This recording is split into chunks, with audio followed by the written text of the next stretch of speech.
the living Jesus. Hallelujah. We thank God this morning for bringing us to another Thursday revival hour. A dúpẹ́ lọ́wọ́ Ọlọ́run pé ó fún wa ní oore ọ̀fẹ́ láti rí wákàtí ìsọjí mìíràn. And I pray that today what God is having for us, we will all benefit from it in Jesus' name. Mo gbàdúrà pé ohun rere gbogbo tí Ọlọ́run ní fún wa gbogbo àní àjà àǹfààní rẹ̀ lórúkọ Jésù. So let us pray. Ẹ jẹ́ kí a Father, gbàdúrà. in the name of Jesus, we thank you once again today. We are grateful unto you for another beautiful day you have given unto us to come into your presence because you want to bless us. Our Father, accept our praises today in Jesus' name. Amen. Heavenly Father, we pray today all what you have for us. Lord, we pray the grace to abide, the grace to appropriate to our lives, to ourselves, to our heart. Lord, you will give and grant in Jesus' name. Amen. Heavenly Father, we thank you today because I know you have answered. Thank you, In Jesus. Jesus' name, I pray. Amen. Praise the Lord. Hallelujah. So once again, I welcome you to our Thursday revival hour in Jesus' name. Lẹ́ẹ̀kan sí mo kí n káàbọ̀ sí wákàtí ìsọjí wa lórúkọ Jésù. Today, what God is having for us is an important message. Ohun tí Ọlọ́run ní fún wa lónìí, ó jẹ́ ọ̀rọ̀ tó ṣe iyebíye. It's something that we put into practice every now and then. Ó jẹ́ ohun tí à ń fi sójú ṣe ní gbogbo ìgbà. And knowingly or unknowingly, when we make use of that part of our body, knowingly or unknowingly, is either we please the Lord or we offend the Lord. Ní ọ̀pọ̀lọpọ̀ ìgbà nígbà tí a bá lo ẹ̀yà ara wa yìí, ó ṣeé ṣe ká lò láti wu Ọlọ́run tàbí ká lò láti ṣe àìwu Ọlọ́run. So that is why briefly we want to look at a message titled Life and Death in the Power of Tongue. Èrèdí gan leléyìí tí a fẹ́ ṣe àgbéyẹ̀wò àkórí ọ̀rọ̀ náà tó wí pé ikú àti ìyè tó ń bẹ nínú agbára ahọ́n. Our text is taken from the book of James chapter 3. Ibi kíkà aláàmú nínú ìwé Jákọ́bù orí kẹta. We are going to read from verse 1 through to 7. A bẹ̀rẹ̀ kíkà láti ẹsẹ̀ kìíní sí ìkeje. And after that, Lẹ́yìn eléyìí, we read Proverbs 18, a ka ìwé òwe orí kejìdínlógún. verse 21. Ẹsẹ̀ kọkànlélógún. In fact, the title is being taken from Proverbs chapter 18. Àkòrí yìí gan mú láti inú ìwé òwe orí kejìdínlógún. Even though there is a death and life. Ibẹ̀ ló sọ pé ikú àti ìyè. But in my own case, I want us to look at life first before we look at the death. Nípa tọ̀dọ̀ mi fẹ́ ká kọ́ wo ìyè náà ká tó wo ikú. That is the way our tongue can give us life. Ọ̀nà tí ahọ́n wa lè gbà fún wa ní ìyè. And it is when we have life that thereafter that death will now come. Nígbà tí a bá ní ìyè, lẹ́yìn eléyìí ni ikú yóò wá. So in James chapter 3, Nínú ìwé Jákọ́bù orí ìkẹta, we read from verse 1 a bẹ̀rẹ̀ kí láti ẹsẹ̀ through kìíní to 7. sí ìkeje. I may not read because of our time, Mo lè má lè ka gbogbo rẹ̀ nítorí but àkókò I will wa. just pick certain verses there. Màá kàn mú àwọn ẹsẹ̀ Bíbélì kan níbẹ̀. In verse 2, let's read from verses 1 and 2. Say, Ẹ jẹ́ my ká ka ìsìnkú brethren, èkejì. be not many masters, knowing that we shall receive the greater condemnation. For in many things we offend all. If any man offend not in word, the same is a perfect man, and able also to bridle the whole body. He's telling us there, Ó sọ fún wa níbẹ̀. don't be many masters. Má ṣe jẹ́ olùkọ́ni púpọ̀. If you are not called into the ministry, don't enter therein. Tí a bá pè é sínú iṣẹ́ ìránṣẹ́ yìí, má wọ bẹ̀ And lọ. if we see what is happening today, Tí a bá sì lo ohun tó ń ṣẹlẹ̀ lónìí, that is the problem.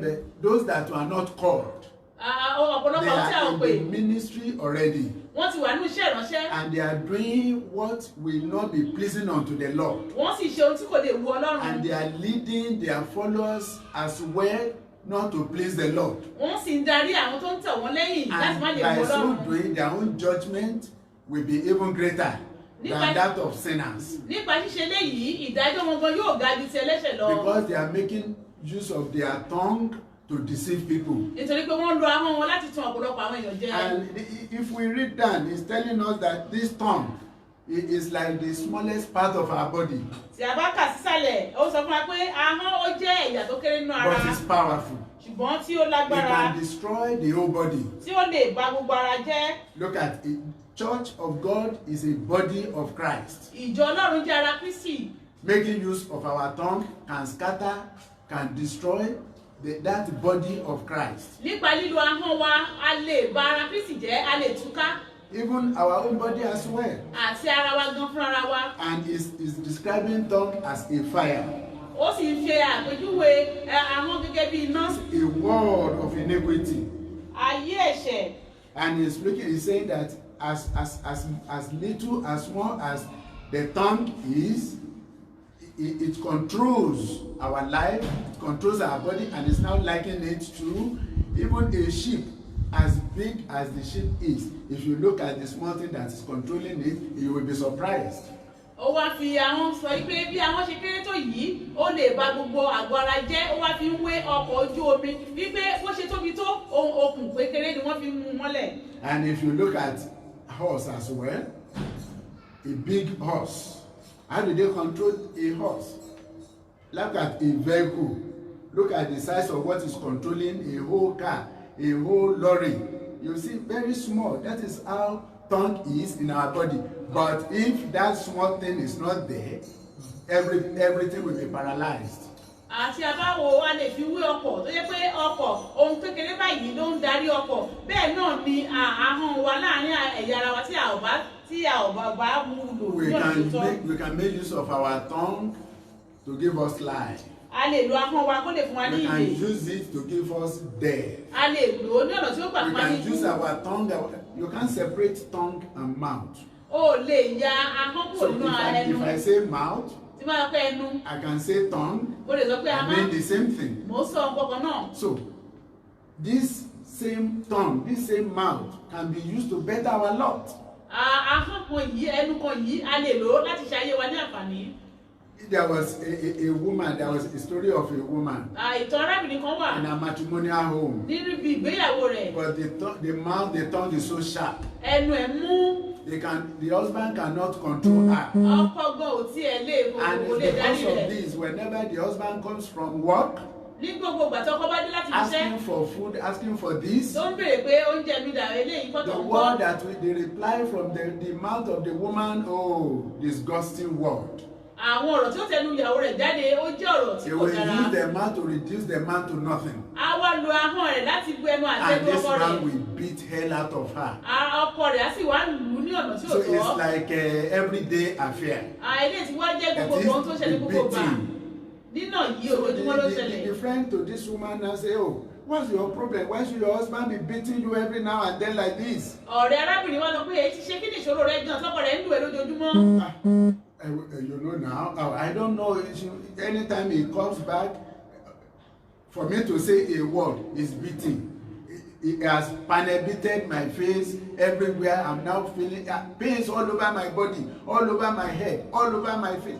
The friend says, okay, I will take you to one herbalist.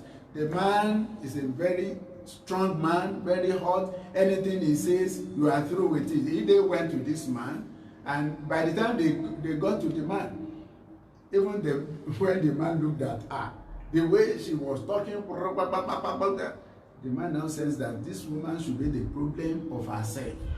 Nígbà tí arábìnrin yìí tó ṣàlàyé ọ̀rọ̀ ara rẹ̀ fún ọ̀rẹ́ rẹ̀ pé àbí ọmọ tó ṣẹlẹ̀ o ní gbogbo ìgbà ló máa ń nà mí, ọ̀rẹ́ rẹ̀ wá sọ pé mo mọ bàbá kan tó yẹ pé ó lè gbà ọ́. Nígbà tí wọ́n dé ọ̀dọ̀ bàbá yìí bí ọmọbìnrin gan ṣe ń sọ̀rọ̀, bàbá ti mọ̀ pé ẹnu ìgan ni okùnfà òṣòro rẹ̀. So the man just went inside, brought out something and gave to this woman. When you see your husband afar off, just put it in your mouth.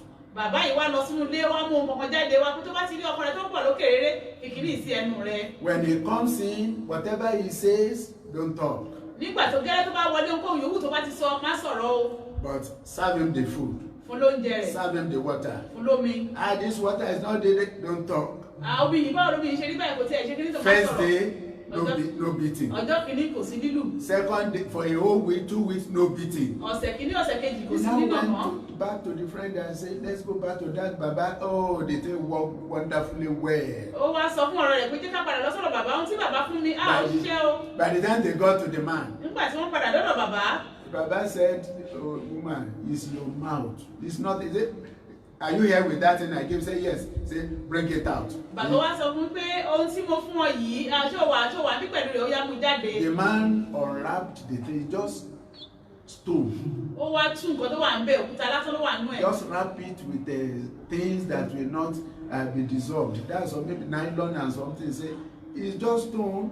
He say if you can comply, when your husband comes in, if you can tame your tongue, if you can tame your mouth, they won't be beaten again, and you will have peace in the house. Bàbá wa sọ pé àwọn rẹ gangan ni ìṣòro ayé rẹ tí o bá ti lè kọ àwọn rẹ ní ìjánu nítorí pé nǹkan tí mo fún ọ òkúta lásán ni mo kàn fi nǹkan wé ní tó bá ti lè kọ àwọn rẹ ní ìjánu kò ní sí nínà mọ́ láti ọ̀dọ̀ ọkọ rẹ. And that's how peace return to the home. Bí àlàáfíà wíwá So as nínú ilé many yìí. women that have sharp mouth, sharp tongue, that the husband cannot touch, the husband cannot correct, the husband cannot change today, and it shall be well with you in Jesus' name. Fún iye ọ̀pọ̀lọpọ̀ àwọn obìnrin tí a ń gbọ́ tí a sì mọ̀ wípé ẹnu wa mú ọkọ wa kò lè darí wa, ẹ jẹ́ ká yí padà lónìí. So our mouth, our tongue, what are we going to use it for? First thing in our Àwọn wa, life as we àwọn wa are growing àtẹnu up. wa, báwo la ṣe lè lò ó? Romans 10. Ìwé Róòmù orí kẹwàá, Romans chapter 10 Róòmù orí kẹwàá, and in verse 10. ní ẹsẹ̀ ìkẹwàá. He said, for with the heart man believeth unto righteousness, and with the mouth confession is made unto salvation. Positively, you use your mouth to confess Jesus Christ as your personal Lord and Savior. Wípé ahọ́n wa àti ẹnu wa gbọ́dọ̀ fi jẹ́wọ́ Jésù ní Olúwa àti Olùgbàlà wa. And from there you will have life. Nígbà yìí wà ní ìyè. You will not die you will not die spiritually here on earth, and you will not die eternally. O ní kúkú ti ẹ̀mí nínú ayé yìí, o sì ní kúkú ayérayé. So use your mouth positively Lo ahọ́n rẹ ní ọ̀nà tó tọ́ to save your soul. láti gba ọkàn rẹ là. Not only that, Èyí nìkan kọ́. you see, there was a time in the Bible Àìgbà àkókò kan wà nínú Bíbélì. when David wanted to destroy the entire house of Nabal. Nígbà tí Dáfídì tó fẹ́ pa gbogbo ìdílé Nábálì nù. And thank God, this thing leaked to Abigail the wife. Àṣírí ìkọ̀kọ̀ yìí ó wá tú sí ọwọ́ aya rẹ̀ tí ṣe Ábígẹ́lì. Abigail packed everything, gift and whatever, to go and meet with David. Ábígẹ́lì ìyàwó yìí ó wá kó gbogbo oríṣiríṣi àwọn nǹkan láti lọ bá Dáfídì pàdé. David was a warrior. Dáfídì jẹ́ jagunjagun. She knows he will destroy before they break. Ó mọ̀ pé yóò parun kílẹ̀ tó mọ́. And Abigail played an important role through her mouth. Ábígẹ́lì ó sa ipá rẹ̀ láti lo ahọ́n rẹ̀ ní ọ̀nà tí ó tọ́. In 1 Samuel, Nínú ìwé Sámúẹ́lì kìíní. 1 Samuel 25, Ìwé Sámúẹ́lì kìíní orí karùndínlọ́gbọ̀n. chapter 25. Orí karùndínlọ́gbọ̀n. Let's look at verse 25. Ẹ jẹ́ ká wá wo ẹsẹ̀ karùndínlọ́gbọ̀n. That's Abigail when David and his men, when they have prepared to go and destroy the entire members of Nabal family. Nígbà tí Dáfídì àti gbogbo àwọn ọmọ ogun rẹ̀ tí wọ́n ti pinnu láti lọ ba ìdílé Nábálì láti lọ parun. Look at verse 25. Ẹ jẹ́ ká wo ẹsẹ̀ Look at karùndínlọ́gbọ̀n. Abigail pleading with David. Ẹ jẹ́ ká wo bí Ábígẹ́lì bó ṣe ń bá Dáfídì bẹ̀rẹ̀. Let not my Lord, I pray thee, regard this man of Belial, even Nabal. You see, Abigail chose the right word that will appease David. Àrípé Ábígẹ́lì ó lo ọ̀rọ̀ tó tọ́ láti fi tu Dáfídì lọ́kàn.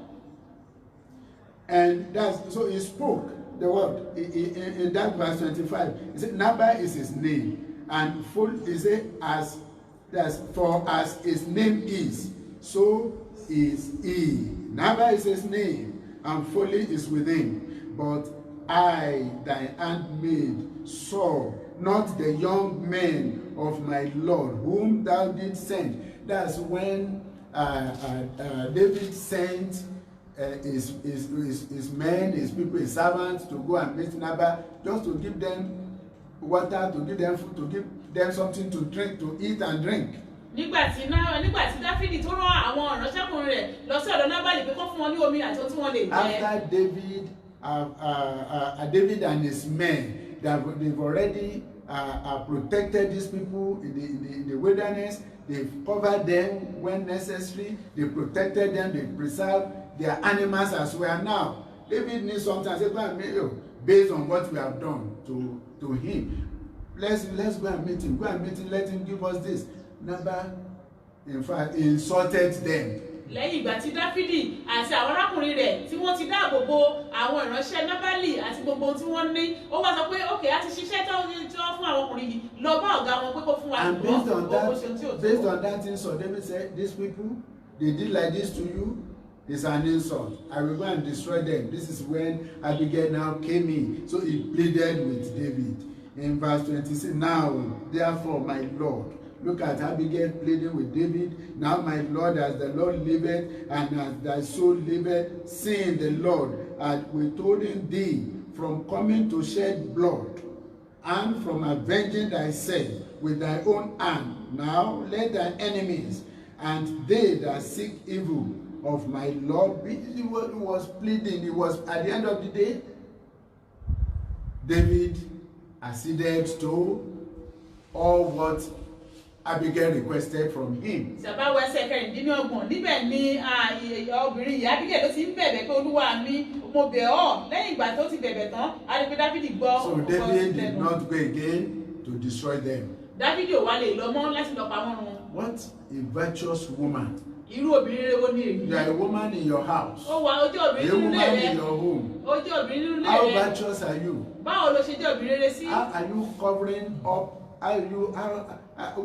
are you playing your role in the home? Ọ̀nà wo gan ló ń gbà ṣe ojúṣe rẹ nínú ilé rẹ? Are you the one selling out your home? Ìjẹ́ kí ṣe wo ló ń ta Selling ìdílé rẹ away síta? everybody in the house? Ìwọ ló ń ta gbogbo ìdílé rẹ síta. Ezekiah is another man.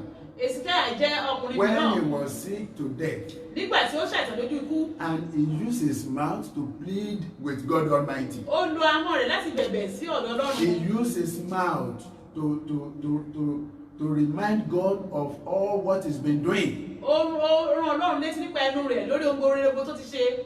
Do you have anything to tell God that you have been doing? Ǹjẹ́ ìwọ ní ohun tó lè sọ fún Ọlọ́run pé In báyìí báyìí ló this ti your ń ṣe situation you find yourself? nínú ipò tí ó wà yìí? In fact, majority of people, they used to cause problem for themselves. Ọ̀pọ̀lọpọ̀ àwọn èèyàn gan ni wọ́n máa ń fa ìṣòro sínú ayé They wọn. put causes upon themselves, Wọ́n á máa- knowingly or unknowingly. Wọ́n á máa ṣokùnfà ègún sínú ayé wọn ní mímọ̀ àti láìmọ̀. And Hezekiah, by that, he used his mouth, he used his tongue, and God says, you will not die again.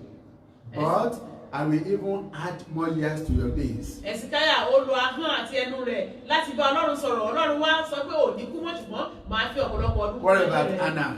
Anna Anna used his mouth. ó lo ahọ́n rẹ̀. Even when the priest insulted her, Nígbà tí àlùfáà gan tó ti ẹ̀bẹ̀nu àtẹ́lù. but he used her mouth.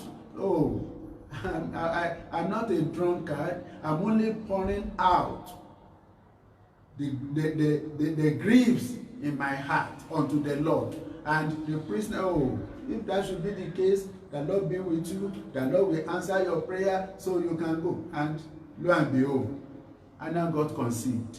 Lẹ́yìn ìgbà tí ìránṣẹ́ Ọlọ́run ti lọ bá sọ̀rọ̀, ó sọ nínú ọ̀pọ̀ ẹgbẹ́ nípa ahọ́n rẹ̀ pé rárá mi ò mọ tí yóò ṣùgbọ́n báyìí mo tú ẹ̀dọ̀ ọkàn mi. Ìránṣẹ́ Ọlọ́run sì gbàdúrà fún ó sì rí bẹ́ẹ̀. Remember the Shunammite woman as well? Ǹjẹ́ o rántí arábìnrin ará Ṣúnémù? The only son he was having. Ọmọ kan ṣoṣo tó wà lọ́wọ́ rẹ̀.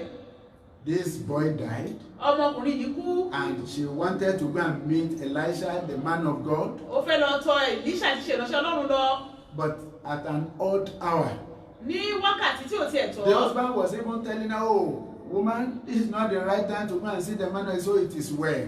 Ọkọ rẹ̀ wá pé kì í ṣe irú àkókò báyìí ló yẹ kó wá ìránṣẹ́ Ọlọ́run lọ, ó ní ó dára àlàáfíà ni. And when she was approaching where Elisha was, Elisha saw her and said, oh, Gehazi, come on, go and meet her. Ask about the husband, ask about everybody in the house, even the child that has died, ask about it. When she was approached, woman, is everything? He said, it is well. Lẹ́yìn ìgbà tí ìránṣẹ́ Ọlọ́run Èlíṣà tó rí ní ọ̀nà jíjìn rere, ó wá sọ fún ìránṣẹ́ rẹ̀ Gèhásì pé lọ́kọ̀ bèrè lọ́wọ́ rẹ̀ pé ǹjẹ́ àlàáfíà ni bí? Obìnrin yìí pé àlàáfíà ni. But because of that positive confession, Nítorí ọ̀rọ̀ òtítọ́ tó tẹnu rẹ̀ jáde it was well with her. ó sì dá àlàáfíà ló jẹ́ How fún un. often do you confess positively towards your life, Báwo ni wọ́n ṣe máa ń sọ̀rọ̀ òtítọ́ sí ayé ara towards rẹ, your home, sí ìdílé rẹ, towards your situations? sí ohun tó ń là Are kọjá? you not the one that, oh, this sickness, I don't know whether this thing will even kill me? Ǹjẹ́ o máa sọ pé àìsàn yìí gan bíi tẹ̀ wá mọ̀ bóyá ní òmẹ́mí mi lọ? Instead of you to open the scripture, quote the word of God that says you will not die, you will live. kàkà kí o ṣí ọ̀rọ̀ Ọlọ́run tí ó sọ pé ìwọ kì yóò kú bí kò ṣe pé kí o yè. This my sickness will not be unto death. Ẹ̀sàn yìí kò ní já sí ikú fún mi. But you are confessing negatively. Ṣùgbọ́n ọ̀rọ̀ òdì ló ń sọ. And at the end of the day, it will happen as you have confessed. Lẹ́yìn ọ̀rẹ́yìn gẹ́gẹ́ bó ṣe sọ náà ni yóò wá rí. Because there is power in Nítorí that tongue. agbára wà nínú ahọ́n rẹ. It shall be well with us. Yóò dára fún wa. As from today, Láti òní lọ. no more negative confession. Kò ní sí ọ̀rọ̀ òdì tí ó máa tẹnu wa jáde mọ́. Positive confession in Jesus' Ṣùgbọ́n ọ̀rọ̀ name. tí ó dára ni ó máa tẹnu wa jáde. Now, Báyìí, that is life.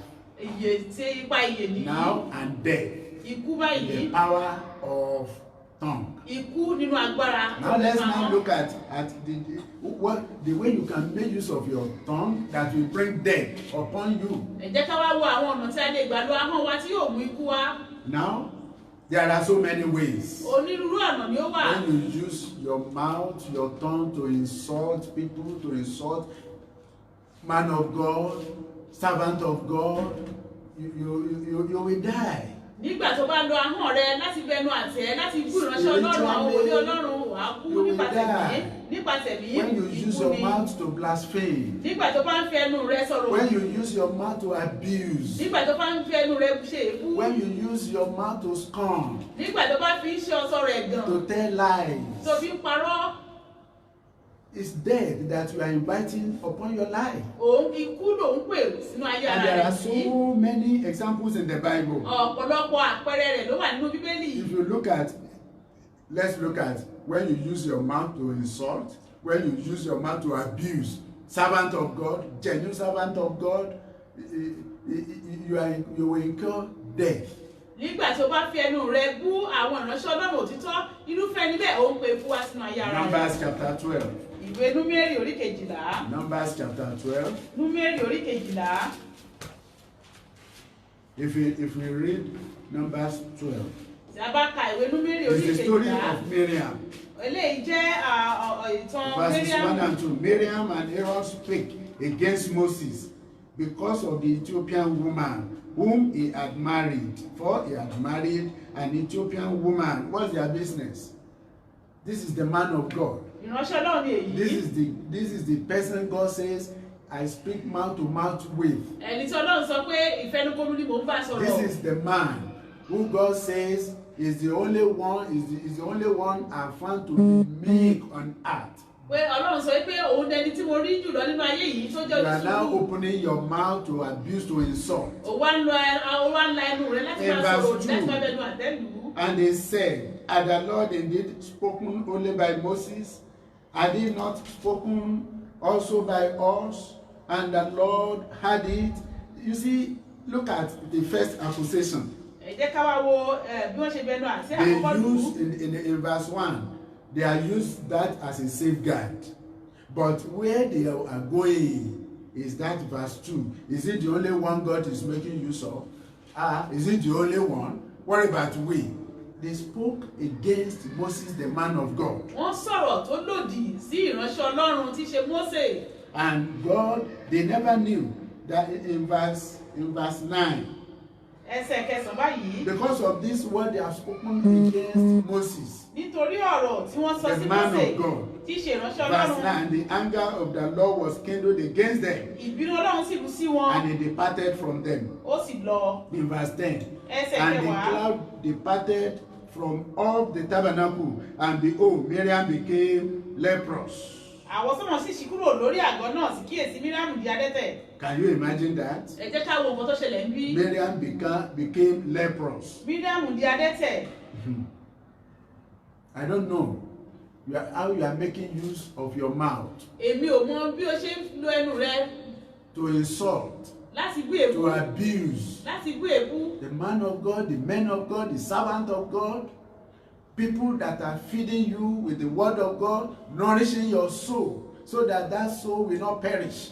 Àwọn ìránṣẹ́ Ọlọ́run tí wọ́n ń tọ́jú ọkàn rẹ pé kí ọkàn rẹ kí ó má bàa ṣègbé. But you are now the one that will champion the abuse, the insult, that the people will pass to them. Ìwọ wá lọ lórí àwọn tí ó kórajọpọ̀ láti máa sọ̀rọ̀ òdì láti máa bẹnu àtẹ́lù wọ́n. Think about what has happened to, look at it. Miriam was even older than Moses. ronú ohun tó ṣẹlẹ̀ sí Míríámù torí pé Míríámù gan ó ṣàgbá But Mósè. God is no respecter of persons. Ọlọ́run kì í ṣojú ṣáájú ẹnikẹ́ni. When you insult ordained man of God, genuine man of God, servant of God, God will deal with you in his own way. Nígbà tí o bá bẹnu àtẹ́ tó bú àwọn ìránṣẹ́ Ọlọ́run tí Ọlọ́run pè tó jẹ́ nítòótọ́ Ọlọ́run pè wọ́n, Ọlọ́run fún ara rẹ̀ ni yóò ṣèdájọ́ rẹ̀. In Numbers 16, Nínú ìwé Númérì bákan náà orí kẹrìndínlógún. Korah, Dathan, and Abiram. Kórà, Dátánì àti Àbírámù. It was there as well.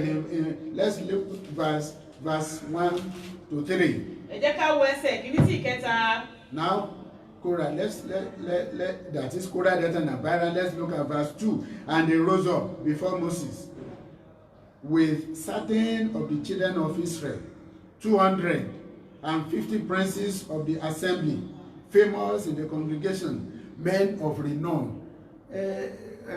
Wọ́n ní Ajegbodo, Omwa ni Korah, Dathan, and Abiram. They didn't want to die alone. Àwọn Kórà, Dátánì àti wọn fẹ́ dákú, wọn fẹ́ dá ikú wọn kú. They are looking for more people to join them. Wọ́n wá ń wá ọ̀pọ̀lọpọ̀ àwọn èèyàn tí ó parapọ̀ pẹ̀lú wọn. And people that cannot think.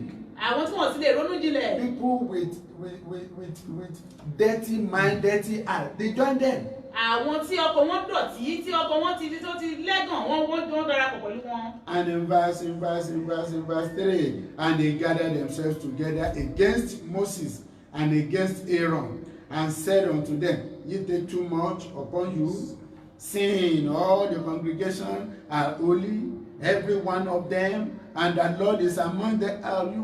What's your problem? Kí ni ìṣòro yín gan? Are you the one that killed Jesus? Ṣé ilẹ̀ pa Jésù ni? Or will you be the only one in the church that will be holy? Ṣé èyí wọ́n ní kọ́ ló wà ní ìjọ tó wá What tẹnu an mọ́ bí? insult. If we say come and do this, come and do this, come and steal this, join us in our evil, you will say no. Will you be the only righteous person that is going to heaven? Ṣé ìwọ nìkan ni ó jẹ́ olódodo tí ó máa lọ sí ọ̀run bí tá bá ní kó darapọ̀ pẹ̀lú wa nínú àwọn nǹkan tí ò tọ́ wà ní rárá? Verse 28. Ẹsẹ̀ kejìdínlọ́gbọ̀n.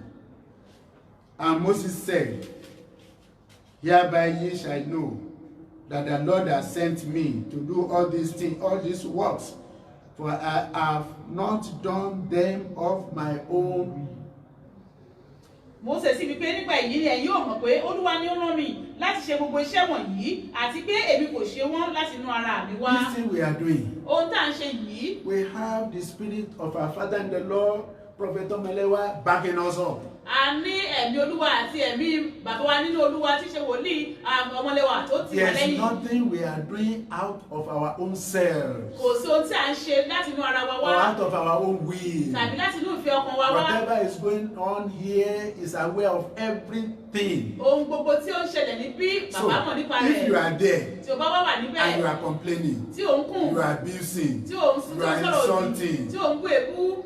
it's like somebody who is adding more to his or her problem. Ó wá dàbí ẹni tó ń fi ìṣòro kún ìṣòro ayé ara rẹ̀. In verse 32. Ẹsẹ̀ kejìlélọ́gbọ̀n.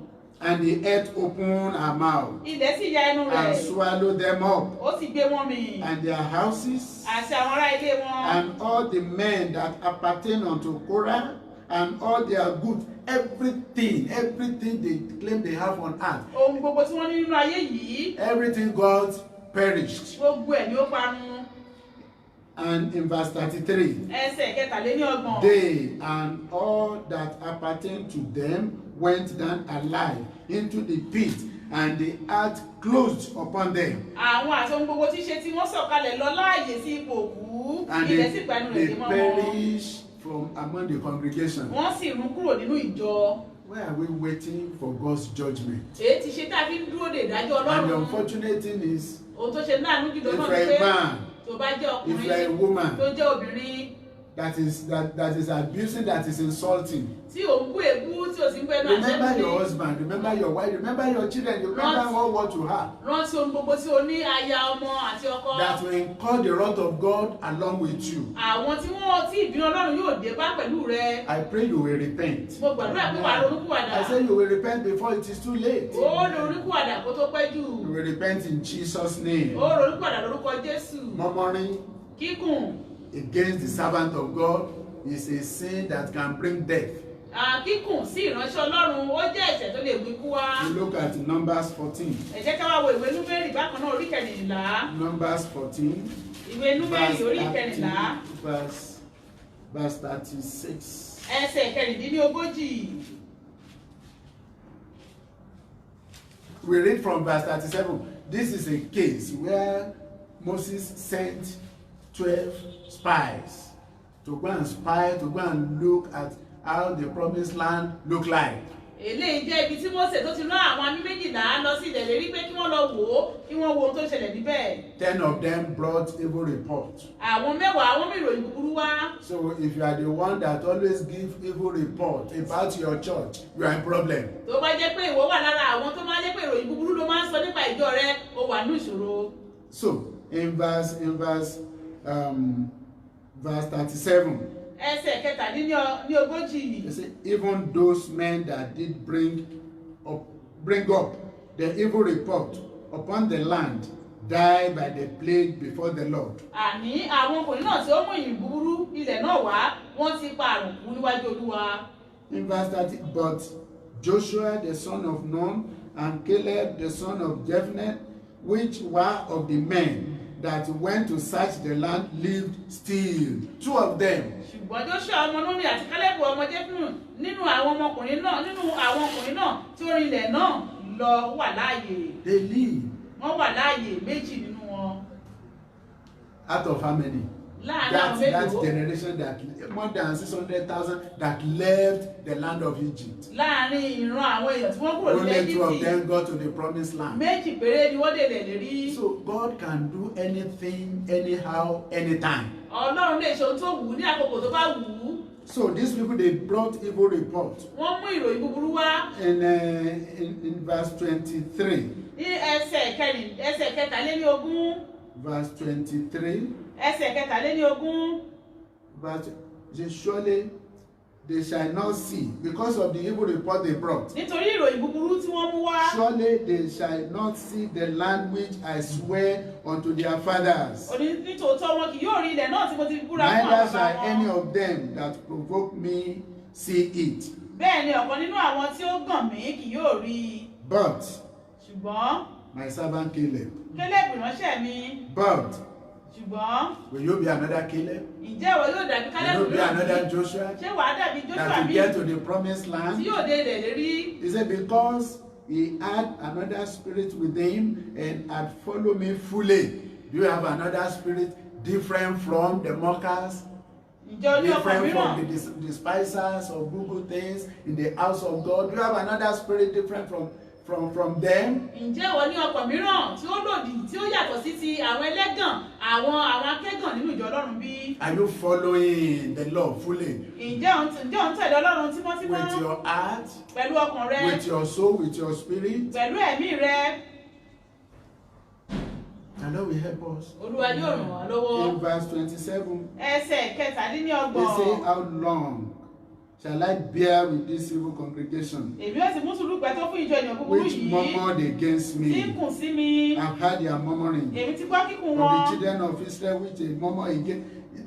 They thought they were murmuring against Moses and Aaron. Àwọn ọmọ Ísírẹ́lì wọ́n rò pé kíkùn wọn ó lọ sí ọtí fún Mósè àti fún Árónì But ni. God was telling them here Ọlọ́run sọ fún wọn that ní you are not wípé murmuring against my servants. kì í ṣe àwọn ìránṣẹ́ mi lẹ́yìn kùn sí. You are not insulting them. Kì í ṣe àwọn lẹ́ ń You are gan. not abusing Kì í them. ṣe àwọn lẹ́ ń You are bú. not despising Kì í them. ṣe àwọn lẹ́ ń kẹ́gàn. I sent them. Mo rán wọn So bí. anything you are doing against them, you are doing them against me. Òkò yòówù tẹ bá ṣe lòdì sí wọn, èmi lẹ́ ń ṣe Who sí. sent them? Èmi tí ó rán wọn lẹ́ ń ṣe sí. In verse 34. Ẹsẹ̀ kẹrìnlélẹ́ọgbọ̀n. See the judgment of God upon them. As Ẹ jẹ́ ká wá wo ìdájọ́ Ọlọ́run lórí ayé wọn. we saw one in verse 23, whereby God says, okay, because of their murmuring, they will not get to the promised land. Àrí ìdájọ́ Ọlọ́run ní ẹsẹ̀ kẹtàléníogún pé wọn kì yóò délẹ̀ lérí tí pé wọ́n ń kùn. In verse 34, Ẹsẹ̀ kẹrìnlélẹ́ọgbọ̀n báyìí. after the number of the days in which ye search the land, even 40 days, each day of a year, shall ye bear your iniquities, even 40 years, and ye shall know my breach of. No, God have promised, I will take you to the promised land. Within how many days? Ọlọ́run ṣe lérí fún wọn pé òun yóò mú ọdẹ ilẹ̀ lérí láàrin But ọjọ́ now, mélòó. because of your murmuring, you Nítorí kíkún you wọn. will prolong your days in suffering. Nígbà tí o bá ń kùn ní gbogbo ìgbà, ó máa mú kí ọjọ́ When ìyẹ̀kùn you rẹ̀ are máa pọ̀ sí. insulting the servant of God, when you are abusing them, when you are despising them, you will stay longer in your suffering. Nígbà tí o bá ń kẹ́gàn àwọn ìránṣẹ́ Ọlọ́run tó ń bú wọn, wàá pẹ́ nínú wàhálà ìdààmú rẹ. Why can't you repent? O ṣe wá ronúpìwàdà. Turn unto the Lord Yípadà sí ọ̀dọ̀ Ọlọ́run. so that it can be well with you. Kí ó lè dára fún ọ. When you tell lies, Nígbà tó bá purọ́, when you steal, tó jí nǹkan. because Ananias and Sapphira, Anani àti Sàfírà, they own this property they sold, àwọn ni wọ́n ní ohun ìní wọn tí wọ́n tà. and they have promised that we will give out this thing. Wọ́n sì pinnu wọ́n ṣèlérí pé àwọn yóò jọ̀wọ́ gbogbo. Now thereafter, Lẹ́yìn ọ̀rẹ́yìn, they eat part of it. wọ́n fi díẹ̀ pamọ́. And when they were confronted, Nígbà tá a sì bí wọ́n léèrè tí a kò wọ́n lójú. Peter, you brought this thing. Lẹ́mú Is pọ̀ this ìwà. all? Ṣé gbogbo ẹ̀ náà lẹ́mú wá yìí? The man told a lie. Ọkùnrin ìwà parọ́. This is all. Gbogbo ẹ̀ náà rèé. And why are you lying against Holy Spirit? Èyí ti ṣe tí wọ́n fi ń parọ́ sí ẹ̀mí You mímọ́. know the judgment. Ó mọ ìdájọ́ The tó wife tẹ̀lé. came in. Aya rẹ̀ tún wọlé That wá. didn't know what has happened to the Tí ò husband. mọ tó ṣẹlẹ̀ sí ọkọ rẹ̀. So, as a man, as a woman in the home, Gẹ́gẹ́ bí aya àti ọkọ nínú ilé. and you are doing evil secretly. Tí ẹ sì ń ṣe iṣẹ́ ibi ní ìkọ̀kọ̀. Either the husband or the wife, one cannot deliver the other. Ọkọ àti aya kò sẹ́ni tó lè gbára One wọn là. cannot advise the other. Kò sẹ́ni tí ó lè gba ẹnìkejì rẹ̀ níyànjú. I pray bad things will not happen. Mo gbàdúrà pé Amen. ibi kì yóò ṣẹlẹ̀ sí wa. If you look at Acts chapter 5, Ìjàmbá wo iṣẹ́ àkóso lórí because they ìkarùn-ún. were accused of two things there. Nítorí pé ohun méjì ẹ̀sùn méjì dájú. Number one, they told lie. Àkọ́kọ́ wọn parọ́. Number two, they stole. Èkejì wọ́n jí nǹkan. Now, what did they steal? Kí ni wọ́n jí? They are the owner of the thing they sold, Àwọn ni wọ́n ní ohun tí wọ́n tà. and they are being accused of stealing the money. Wọ́n wá sọ pé a mú wọn pé wọ́n jí lára owó náà If you look pamọ́. at verse 1, but a certain man named Ananias with Sapphira, his wife, sold a possession. And they sold it, and then verse 2, and kept back part of the price. His wife also being privy to it, and brought a certain part, and laid it at the apostles' feet. But Peter said, Ananias, why hath Satan filled thy heart to lie to the Holy Ghost, and to keep back part of the price of the land? While it remaineth, was it not thy own? And after it was sold, was it not thy own, within thy own power? Why hast thou conceived this thing in thy heart? Thou hast not lied unto men, but unto God. Pé ènìyàn kọ́ ni ìwọ ṣèké sí bí kò ṣe sí Ọlọ́run. Now in verse 5, Ẹsẹ̀ Ananias hearing this words fell down, gave up the ghost, and great fear came upon them. In verse 10, the wife too came and said, woman, is it true this is the amount you sold the thing? Say, yes, that's the amount. Verse 10, then fell she down straightway at his feet, and yielded up the ghost. And the young men came in, and found her dead, and carrying her forth, buried her by her husband. This is not a good report. Eléyìí kì í ṣe ìròyìn tó dára. It's not a good report at all. Kì í ṣe ìròyìn tó dára And rárá. I pray the Lord will deliver us. Olúwa yóò tú wa sílẹ̀. Even today, the Lord will deliver us in Jesus' Olúwa yóò name. gbà wá lónìí lórúkọ Jésù. Now, when you lie, Nígbà tó bá when parọ́, you blaspheme, tí ó ṣèké, tí ó sọ̀rọ̀ when ẹ̀tàn. you use your tongue, your mouth to say things that are not so against the name of Christ in the life of a servant. Tí o wá fẹnu rẹ sọ ohun tí ò tọ́, tí o fi sọ̀rọ̀ ẹ̀gàn sínú Jésù nínú ayé ìránṣẹ́ Ọlọ́run. When you use your mouth to say things that are not so against the working of Holy Ghost, Holy Spirit in the life of the servant of God. Nígbà tó bá fẹnu rẹ sọ ọ̀rọ̀ òdì, ohun tí ò tọ́ sínú ẹ̀mí mímọ́ tó ń gbénú ayé ìránṣẹ́ Ọlọ́run. you will not be pardoned here on earth and in heaven. A kò lè dáríjì ọ́ nínú ayé yìí àti ní ọ̀run. In Matthew chapter 12. Nínú ìwé Mátì orí kejìlá. Matthew chapter 12. Ìwé Mátì orí kejìlá. In verse 32. Ẹsẹ̀ kejìléníọgbọ̀n.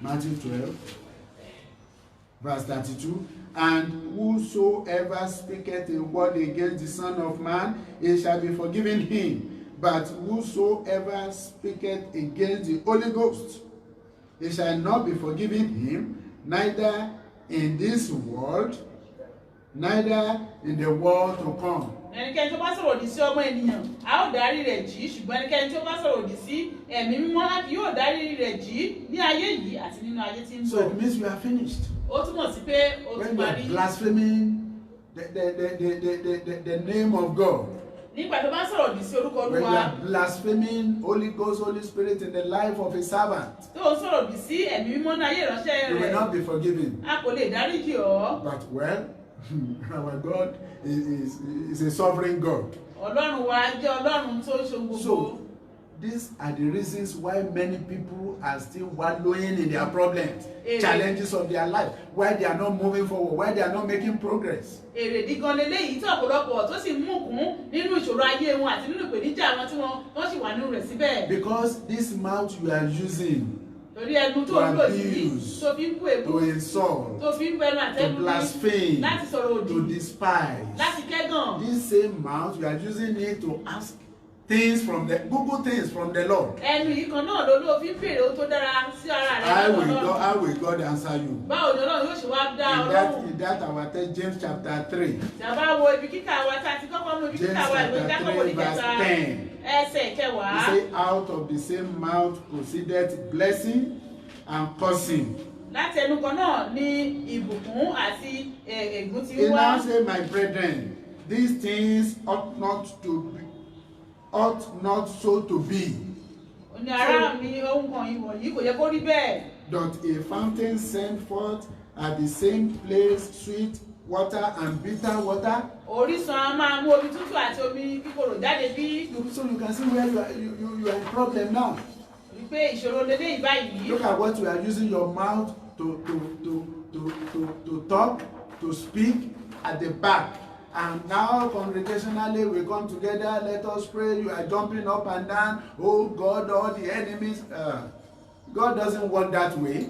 Ọlọ́run kì í rìn ní ọ̀nà báyìí nígbà tó bá ti fẹnu rẹ̀ kẹ́gàn tó ti fọ̀rọ̀ òdì á wá kóra jọ pọ̀ pé ní ká gbàdúrà papọ̀ á wá máa In gbàdúrà. fact, enemies will slap your mouth. Àwọn ọ̀tá gan wá gbá wọn lò lẹ́nu. Say you are not worthy to use your mouth to talk the way you are talking. Wípé kò tọ́ fún ọ láti lo ẹnu rẹ láti sọ̀rọ̀ Don't tó you know sọ I'm the yìí. owner of your mouth? Ǹjẹ́ o mọ̀ pé mi ni mo ní You ẹnu are rẹ using bí? your mouth to please me. Ó ń lo ẹnu rẹ láti tẹ́ mi lọ́rùn You are still ni. using the same mouth to ask things from God Almighty wá ń lo ẹnu who kan náà created you láti in béèrè His ohun own kan. image.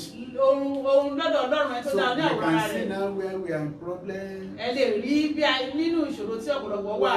Why things are not working out well with us? Ohun tí ò jẹ́ kí ohun gbogbo kó lọ déédéé. Why God is not answering our prayers? Èrèdí tí Ọlọ́run kò fi dáhùn àdúrà wa. When you pray, when you fast, why God says, I don't know you, go away from me, you workers of iniquity. Nígbà tó bá gbàwé tó gbàdúrà tọ́lọ́run máa pé kúrò lọ́dọ̀ mi kò mọ̀ rí ìwọ oníṣẹ́ And ìṣẹ́. if God is saying that now, Tí Ọlọ́run bá wá ń sọ bẹ́ẹ̀ báyìí, I think He will say greater things over there. yóò sọ ohun tó jù bẹ́ẹ̀ lọ nígbà tá a bá dókè.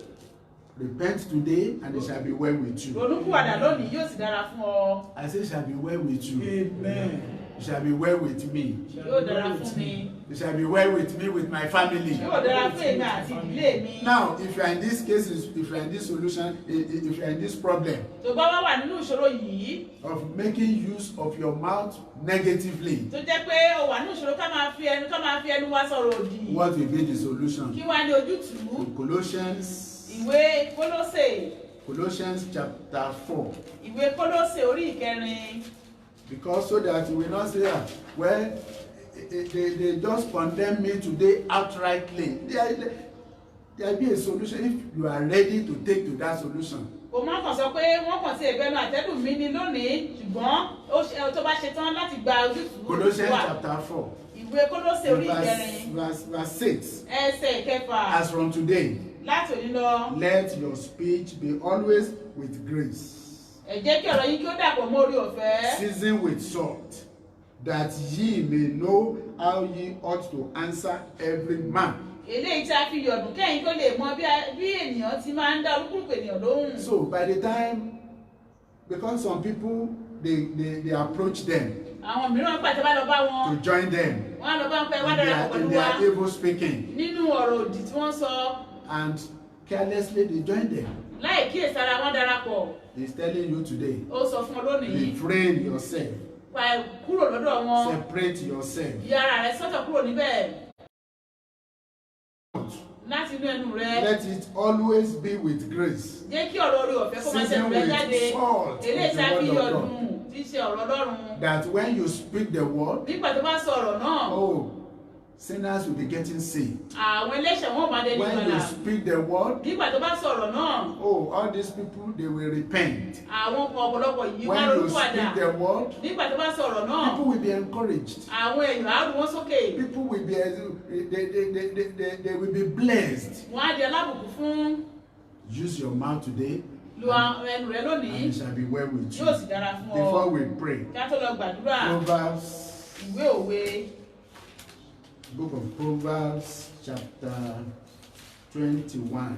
ìwé òwe orí kọkànléníogún, Proverbs 21, òwe orí kọkànléníogún, verse 23. ẹsẹ̀ kẹtàléní Whoso ọgbọ̀n. keepeth his mouth and his tongue keepeth his soul from troubles. Ẹnikẹ́ni tó bá pa ẹnu àti ahọ́n rẹ̀ mọ́, ó pa ọkàn rẹ̀ mọ́ kúrò nínú ìyọnu. If you don't keep your mouth, Tí ò bá pa ẹnu rẹ if mọ́, you don't keep your tongue, tí ò pa ahọ́n rẹ mọ́, you will be in trouble with God Almighty. wàá wà nínú ìyọnu pẹ̀lú Ọlọ́run alààyè. And when you are in trouble with God, Nígbà tó bá wà nínú ipò wàhálà pẹ̀lú Ọlọ́run, who will deliver you? ta ni yóò dá ọ nídè, ta ni yóò gbà ọ́?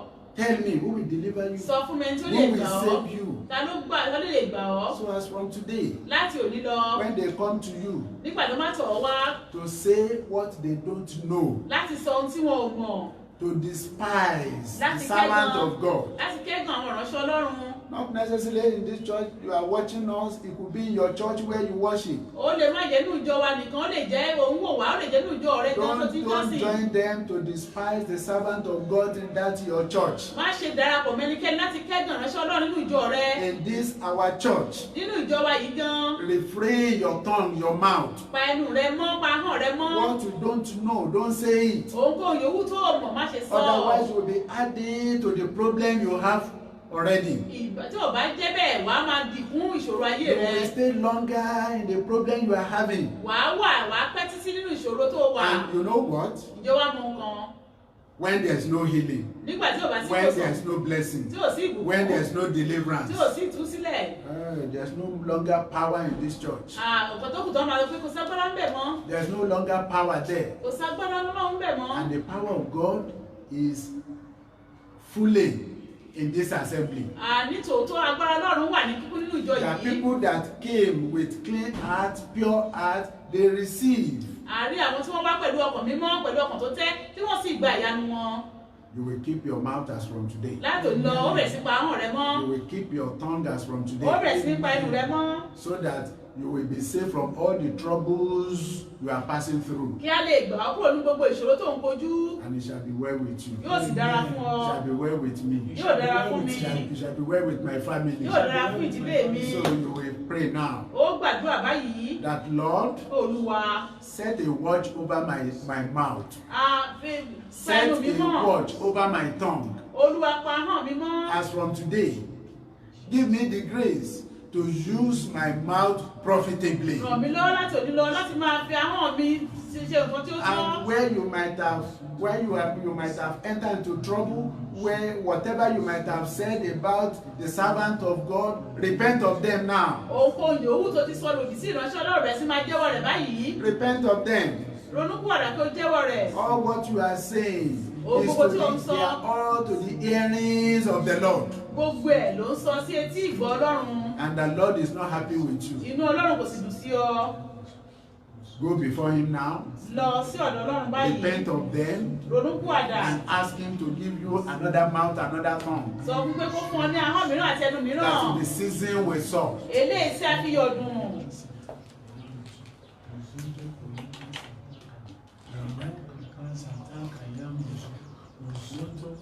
Let's begin to pray. Ẹ jẹ́ ká bẹ̀rẹ̀ sí máa gbàdúrà. Let's confess all our sins. Ẹ jẹ́ ká jẹ́wọ́ gbogbo ẹ̀ṣẹ̀ wa. Every area where we have wrongly used our tongue. Àwọn ọ̀nà tí òótọ́ tá ti gbàdúrà May the mọ́ wa. Lord have mercy upon us. Wípé kí Olúwa kó ṣàánú fún wa. In Jesus' name we pray. Amen. The Lord said many people they have wrongly used their tongue. Olúwa sọ pé ọ̀pọ̀lọpọ̀ ni wọ́n ti ṣe ahọ́n wọn lò. And they thought is the household enemy that is often having upper hand in their life. Wọ́n wá lérò pé ogun ìdílé ló ń gbégbá orókè nínú ayé And wọn. whereas it's the battle of their that they have inflicted upon themselves as a result of their tongue that is confronting them. Láì mọ̀ pé ogun tí wọ́n ti fà sínú ayé wọn nípasẹ̀ ẹnu wọn gan ló ń kojú ìjà sí Lord, in wọn. any way that I have wrongly used my tongue. Ọ̀nà tí òótọ́ tí wọ́n ti gbàdúrà hàn mí. Lord have mercy upon me. Olúwa ṣàánú fún mi lónìí. Yes, many people they are concerned. They are concerned as regards Ọ̀rọ̀ yìí kan ọ̀pọ̀lọpọ̀. sin in any way that I have wrongly used my tongue. Ní gbogbo ọ̀nà tí wọ́n ti gbà ṣe ahọ́n Lord mi have lò. mercy upon me. Have mercy Olúwa upon ṣàánú fún me. mi. Lord have mercy upon me. Olúwa ṣàánú fún Have mi. mercy upon me. Olúwa ṣàánú fún mi. The Lord is ready to deliver them from the battle of self-infliction. Le mukapa masende ke yemuzo ozondo koyela le mukapa masende ke yemuzo ozondo santaka masende ke yemuzo ozondo koyaba santaka masende ke yemuzo ozondo koyaba santaka masende ke yemuzo ozondo koyela le mukapa masende ke yemuzo ozondo koyaba santaka. Some people they have spoken ill words against the ministers of God and it's affecting them now. Àwọn mìíràn ti sọ̀rọ̀ tí ò tọ́ sí ìránṣẹ́ Ọlọ́run tó sì yọ wọ́n lẹ́nu. Some people they have backbited, they have said things that are not true about other people and it's affecting them. Àwọn mìíràn wọ́n ti sọ̀rọ̀ ẹ̀yìn tí ò tọ́ nípa àwọn mìíràn tó ń yọ ayé wọn lẹ́nu. Today the Lord is ready to set you free. Only you should, all what you should do is just repent and tell him that you are sorry. Lónìí Olúwa fẹ́ tú ọ sílẹ̀, ó tó láti pé Olúwa dáríjì mí. And the Lord in any way that I've wrongly used my tongue, Lord have mercy upon me. Olúwa kó ràn tàbí sọ tí mo ti gbàdúrà hàn mí Olúwa dáríjì mí. Yes, the Lord is ready to set as many people that will genuinely repent. The Lord is ready to set them free now. Olúwa ṣetán láti tú ọ̀pọ̀lọpọ̀ àwọn èèyàn tó ṣetán láti ló padà sílẹ̀. Yes, thank you, Jesus. Oh, my Sunday came here to Zoto, the Mokapa, my Sunday came. In Jesus' name we pray. Amen. We don't have much time and we don't want to waste time. We want to do some things that the Spirit of God is instructing us to do now. A fẹ́ ṣe ohun gbogbo tí Ọlọ́run tí ẹ̀mí Ọlọ́run tó wá torí pé kò sí àkókò púpọ̀. Some parents they have caused untold hardship upon their children as a result of negative words they have spoken against them. Àwọn òbí mìíràn wà tó yẹ pé nítorí ọ̀rọ̀ òdì tó ń sọ sínú ayé àwọn ọmọ wọn ni ó mú káwọn ọmọ kó máa la ìnira kọjá. So many years ago they have spoken some words carelessly and they never knew that those words will have imprints on their children later in the future. Ní ọ̀pọ̀lọpọ̀ ọdún sẹ́yìn láì mọ̀ pé ọ̀rọ̀ tí àwọn ń sọ yìí àìkíyèsára wọn ti sọ̀rọ̀ òdì sínú ayé wọn tó wá ní ipa tó burú nínú ayé àwọn ọmọ wọn. Lord, today every wrong word that I have spoken against my children. Olúwa gbogbo ọ̀rọ̀ òdì tí mo ti sọ sínú ayé àwọn ọmọ mi. Lord, cancel it by your blood. Turn it to prayer. Let every parent pray. Yes, let every if you are a parent, pray that prayer seriously. Tó o bá jẹ́ òbí gbàdúrà yìí dáadáa. Do not assume that you are not concerned. You are no, I don't say it to Má ṣe lérò pé kòkòrò ọ́ mi ò It's a sọ. costly assumption for you to think that you are not involved. Sinde ke ye mozoto we di muka pasantaka masinde ke ye mozoto koyaba santaka di muka pa masinde ke ye mozoto koyaba santaka. Yes, in Jesus' name we pray. Every parent, wherever you are, just go on your knees. Gbogbo bíríkìbí yóò tẹ bá wà lọ sórí ẹkùn yín. Gbogbo ọ̀rọ̀ òdì tí mo ti sọ sí àwọn ọmọ mi. Every word that has spoken against my children. Amen. Let me tell you this experience. Ẹ jẹ́ kí n sọ ìrírí fún wa. This thing I'm saying is disheartening. Àwọn tí mò ń sọ yìí kò iṣẹ́ tó dùn mọ́ni nínú. A particular parent. Òbí kan. Because the boy is not doing well. Nítorí pé ọmọ yẹn ò ṣe dáadáa. And he said one word. Ó wá sọ̀rọ̀ kan. And the boy, that word haunted the boy. Even not until a few years ago that the Lord used me to correct that area. Ọ̀rọ̀ yìí ó wá ń takò ọmọkùnrin yìí láìpẹ́ ìjọba Ọlọ́run lò mí láti rí pé ọ̀rọ̀ òdì náà kúrò. Ọ̀rọ̀ yẹn Yorùbá ló ṣe sọ́bọ̀yì sọ́ni ó ní ìwọ yìí. ìwọ tó yẹ kán fi ṣe nǹkan oṣù dànù ìmọ̀ bí mo ṣe bí ẹ ìwọ tó yẹ kán fi ṣe nǹkan oṣù dànù. That's you. I ought to have wasted you with my period. I don't know the reason why I even gave back to you. nǹkan tó ń sọ nípa ọmọ yẹn ò wúlò. Saying that child is useless. And that message ó wá sọmọ yẹn di ẹni tí ò wúlò láwùjọ. The word that the mother spoke against him make him to be useless. Olúwa gbogbo ọ̀rọ̀ òdì tí mo ti sọ sí àwọn ọmọ mi. Lord, every negative word I have spoken against my children. Every negative word I have spoken against my children. Lord of Jesus, cleanse it away. Le mon papa sataka masende ke ye mozondo le mon papa masende ke ye mozondo le mon papa masende ke ye mozondo koyaba sataka le mon papa masende ke ye mozondo koyaba sataka masende ke ye mozondo koyaba sataka masende ke ye mozondo le mon papa masende ke ye mozondo koyaba sataka masende ke yebuzo ozoto koyaba sataka masende ke yebuzo ozoto koyaba sataka masende ke. In Jesus' name we pray. Amen. There's we can stand up now. If you are kneeling down, you can stand up now. There are some categories of people, they say, what I'm passing through now, I can never get out of it. I've hold on to faith. So the faith they are talking about is not faith, it's F-A-T. Àwọn kan sílẹ̀ wà tí wọ́n sọ pé nǹkan tí mo ń là kọjá mi àti gba kámú mo ti gba kádàrá ó pé mi rò pé mo lè bọ́nú ẹ̀ mọ́. Nǹkan tó ní mo ti mọ̀ pé bí màá ṣe máa bá a lọ lélẹ̀ Jésù àṣẹ àtòdé. I know that this is how I've been loving, I'll continue with it. I know Jesus will soon come. Ó ní bọ́dà kan nígbà tí mo wà ní school, àmọ́ àpè ní àádọ́rùn. There was a brother when we were in school, we used to call him, we get to heaven at last. Òṣì yẹn pọ̀ tó bẹ́ẹ̀ ṣùgbọ́n tó máa sọ ní àṣẹ àádọ́rùn ṣá. The poverty was so much to the extent that you just say, I will get to heaven. That is not the mind of God for you. Eléyìí kì í ṣe ọkàn Ọlọ́run fún ayé rẹ. Wàá bẹ̀ sí torí pé kò sí àkókò wàá bẹ̀ sí fẹ́ mẹ́ sọ torí pé kì í ṣọ̀rọ̀ àádọ́rùn wàá dọ́rùn nítòótọ́ ṣùgbọ́n láyé wàá wúlò fọlọ́run. It is not a matter of I will get to heaven, but here on earth you will be useful for God. Wàá bẹ̀ sí ń sọ̀rọ̀ rere sínú ayé ẹ. Begin to prophesy positive words into your life. Èmi yóò kókó já. I will be glorious. Èmi yóò délẹ̀ ìlérí. I will get to my promised Láyé land. bí èmi yóò wúlò fún ìran mi. Here on earth I will be useful. Ìjọba àwọn èmi yóò bá Jésù jọba. And in heaven I will Begin to get confess to good things with your tongue now. Begin to confess good things concerning yourself. Bẹ̀rẹ̀ sí máa sọ ọ̀rọ̀ rere sínú ayé And the rẹ. heavenly host, they are around to stop whatever you are saying now. Àwọn ogun ọ̀run wà níbí tí wọ́n máa pa ọ̀sẹ̀ ìlú ogun tó ń sọ. We don't have much of the time to talk to God because we soon round up now. My singing, èmi yóò délẹ̀ ìlérí. I will overcome. I will excel. I will expand my horizon. I will live a free life. The Lord will perfect all that concerns me. I will not die young. I will keep my God-given destiny. I will fulfill purpose in life. I shall be the head, I will not be the tail. I will be a serious job for my generation. I will serve the Lord with all humility. I will fulfill my God-given destiny. It shall be well with me. Where others are standing, I will stand out. Where others are standing out, I will stand there. Yet the grace of the Lord will be sufficient for me. I will not be stopped in life. I am unstoppable. I am unstoppable. I am unstoppable. Where I have been defeated in the past, from henceforth, I will begin to excel. I will begin to move on. Yes. I receive the power of accelerated progress in life. In Jesus' name we pray. In Jesus' name we pray. I don't want to talk too much because we have had a lot. Mi ò fẹ́ sọ̀rọ̀ pé o ti pa ọ̀pọ̀lọpọ̀ láti gbọ́. There is a particular person o máa ń parọ́, you always lie. Ẹnìkan wà sí pé o máa ń parọ́ ní gbogbo ìgbà. Nǹkan tó tiẹ̀ ṣe nǹkan tó bá bẹ̀rẹ̀ náà àwọn máa sọ pé o ṣe.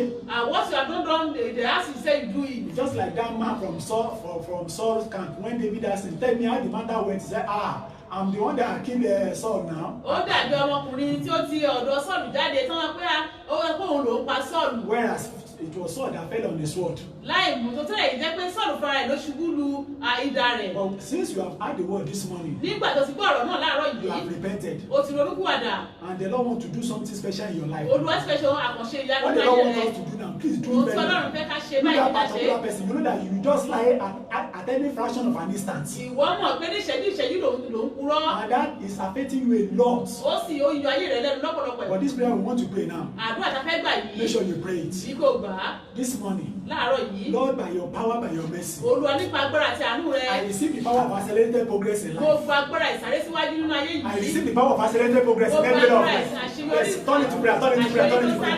Many people have been stopped in life because of their mouth, because of their Ọ̀pọ̀lọpọ̀ láti tongue. dá dúró nítorí ahọ́n àti ẹnu wọn. I receive the power of accelerated progress. Gbogbo agbára tó ń sáré Pray that prayer síwájú seriously. rere. Pray seriously. Masendeke ye mozondo koyaba. Le muka pasa takaya. Masendeke ye mozondo koyaba. Le muka pasa takaya. Masendeke ye mozondo koyaba santakaya. Masendeke ye mozondo koyaba santakaya. Masendeke ye mozondo koyaba santakaya. Masendeke ye mozondo koyaba. Le muka pa. Masendeke ye mozondo koyaba santakaya. Masendeke ye mozondo koyaba santakaya. In Jesus' name we pray. Amen. I think I've said this several times. I have said this several times. Mo ti sọ ọ̀rọ̀ yìí ní ọ̀pọ̀lọpọ̀ ìgbà. So many years ago, Àbí ọ̀pọ̀lọpọ̀ ọdún sẹ́yìn. when I was still in my hometown, Nígbà tí mo sì wà ní ìlú abínibí mi. a sister was wearing melancholic face. Arábìnrin yìí ojú tí ò dá ló gbé sójú. And I asked my fellow brother, why is this sister wearing melancholic face? Why is she not happy? Why is she not Èé smiling? ti ṣe tójú rẹ̀ kọ́rọ́ lọ́wọ́ báyìí. He Kí said ló dé sínú rẹ̀ he òdì? said she went to a prophet. Ó ní ó lọ sọ́dọ̀ wòlíì kan ní. And the prophet told her, Wòlíì sì sọ fún mi pé ní Yorùbá bóyá sọ́jọ́ ní wọ́n má tiẹ̀ wọ́rí bó lọ́jọ́ ọ̀la ẹ̀ ti wà wasted. that don't worry yourself, you don't have a future. Ó wá sọ wọ́n pé àkótó òun lọ́jọ́ ọ̀la mọ́. And she said to her face that she did not have future. I'm not exaggerating, a very beautiful sister. Kì í ṣe pé wíwà ọ̀rẹ́ nu, ó jẹ́ arábìnrin tó rẹwà She's lọ́pọ̀lọpọ̀. one of the workers in the church at that particular Ó point. sì jẹ́ ìkan lára àwọn òṣìṣẹ́ nínú ìjọ tí ó wà. There was an only anger that was stirred up in me. Ìrunú ìbínú mímọ́ wá dìde láti I inú said, ọkàn this is not mi. the word of God. Mo ní ọ̀rọ̀ Ọlọ́run kọ́ The word leléyìí. of God in Jeremiah 29:11 says, I know the thought that I have towards you, the thought of good, not of evil. Ìwé ọ̀rọ̀ náà nínú ìwé Jeremiah orí kọkàndínlọ́gbọ̀n ẹsẹ̀ kọlá pé èrò tí mo ní sí èrò àlàáfíà ni. Wàá gbàdúrà ń sìn. You are going to pray right Gbogbo now. ọ̀rọ̀ òdì tá a ti sọ sínú ayé mi. Every evil word that has spoken to Olúwa my ní àlọ́ life. ìfi ẹ̀jẹ̀ rẹ fagilé. Lord of Jesus. Gbogbo ọ̀rọ̀ ẹ̀mí láti sọ sínú ayé àwọn ọmọ mi. Every word. Olúwa that fi has ẹ̀jẹ̀ rẹ spoken. fagilé. Ó yá sọ́jà àdúrà sọ́jà àdúrà. Màsíndéèkì yé mo zótó kò yá bá sàtáàkì. Lè mú kàkà wòlíì ló sọ bẹ́ẹ̀. Olórí ló sọ bẹ́ẹ̀. Ọlọ́run ò sọ bẹ́ẹ̀, wòlíì ló sọ bẹ́ẹ̀. Gbogbo àwọn wòlíì èké tó ti sọ̀rọ̀ òdì sínú ayé ìtàn pé tó o bá ti wá kówó sórí ọ̀tà gidi. Pé o ò lè ṣe rere. Pé ọmọ inú ẹ̀yẹn àìpé ewúrẹ́ ló máa fi kí tó bá ti kówó fún. Gbogbo ọ̀rọ̀ òdì tá a ti sọ sínú ayé mi. Bí ọ̀tá ló sọ bẹ́ẹ̀, olúwa fagilé. Olúwa fagilé. Màsíndéèkì yé mo zótó kò yá bá sàtáàkì. Lè mú kàkà sàtáàkì. Masendeke yemi, ozoto koyaba santana. Le muka pasana, masendeke yemi, ozoto koyaba santana. Masendeke yemi, ozoto koyaba, masendeke yemi, ozoto koyaba santana. Masendeke yemi, ozoto koyaba santana. Masendeke yemi, ozoto koyaba santana. Masendeke yemi, ozoto koyaba. In Jesus' name we pray. As we were praying this prayer, the Lord showed me a mystery. Bí a ṣe ń gbàdúrà yìí, Olúwa fi ìjìnlẹ̀ hàn mí. And I saw a graveyard. Mo rí ibojì. And I said, what was the meaning of this Wọ́n graveyard? pé kí ni túmọ̀ ibojì He yìí? said, some people, they spoke against the ministers of God. Ibi àwọn kan wà tí wọ́n ti sọ̀rọ̀ òdì sí ìránṣẹ́ Ọlọ́run. You know, Ananias and Sapphira, they died instantly. Ẹ rí i pé Ananias àti Sapphira ikú ẹsẹ̀kẹsẹ̀ làwọn But kú. these people that are concerned, Ṣùgbọ́n àwọn tí ọ̀rọ̀ yìí kàn, they are walking about.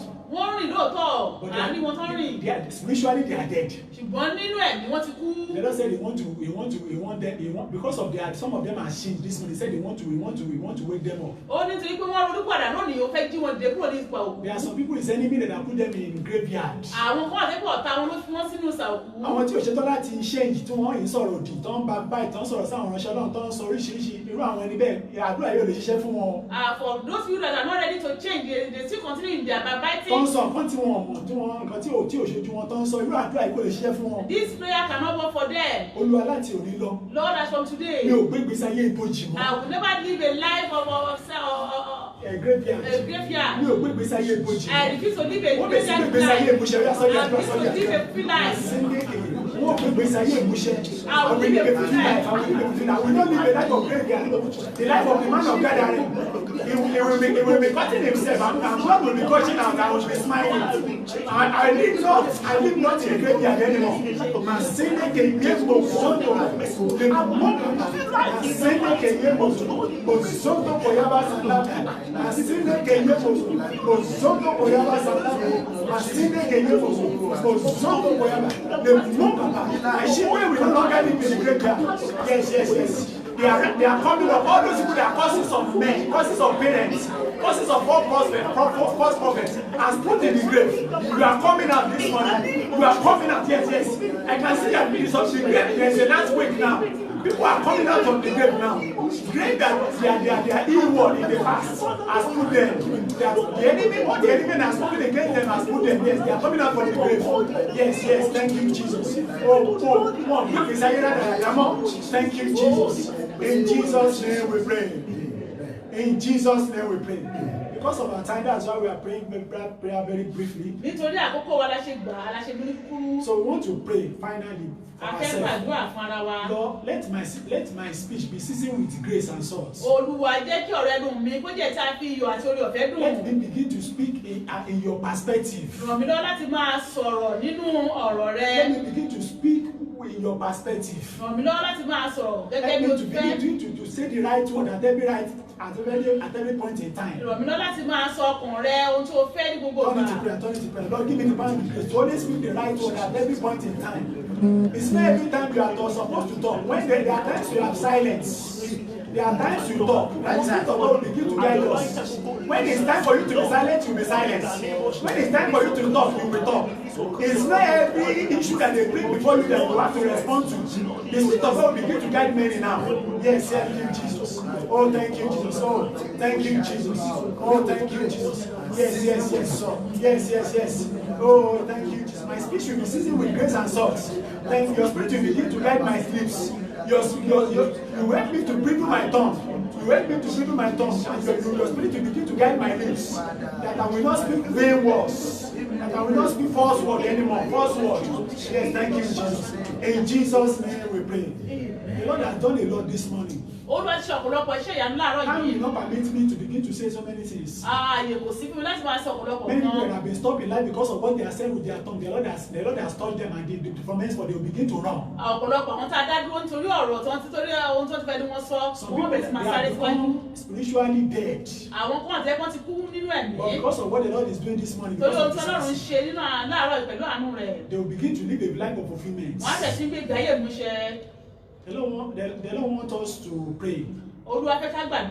As he has revealed to me before, even before this broadcast. I want us to intercede for the governor of this state. That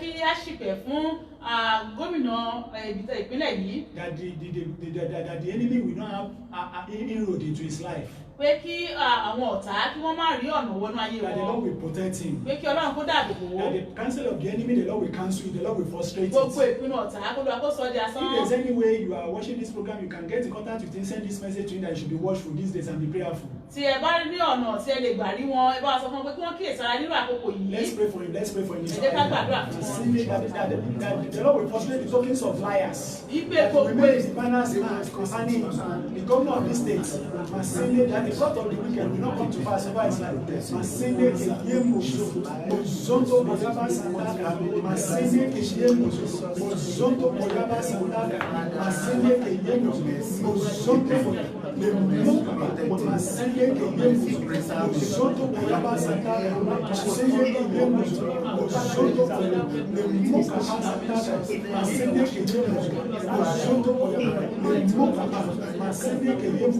In Jesus' name we pray. Amen. If you know somebody who is a broadcaster, please share this message with them. That they should pray that they will not witness untimely deaths. Anybody that is a broadcaster in this nation, whichever whether in the radio, television, whichever media they are operating, that they should pray against untimely deaths. Finally, we want to pray for this church.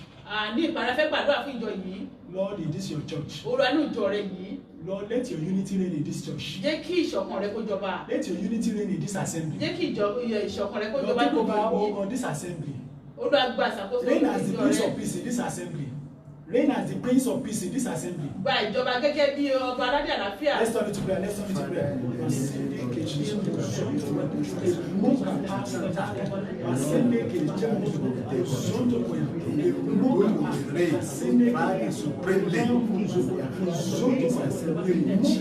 Make us united in purpose, united in focus, united in mind.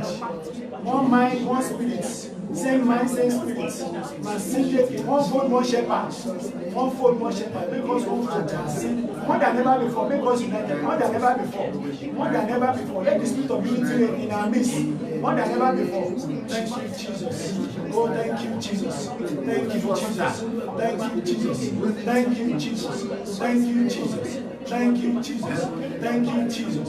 Thank you, Jesus. In Jesus' name we pray. Amen. Thank you, Jesus. Amen. Thank you, Jesus. Father, in the name of Jesus, we thank you this morning. We are grateful unto you today for the way and manner you have led us. You have spoken your word. Our Father, accept our praises in Jesus' name. We thank you because you have forgiven us of all our righteousness today, where we have used our mouth in an unrighteous manner.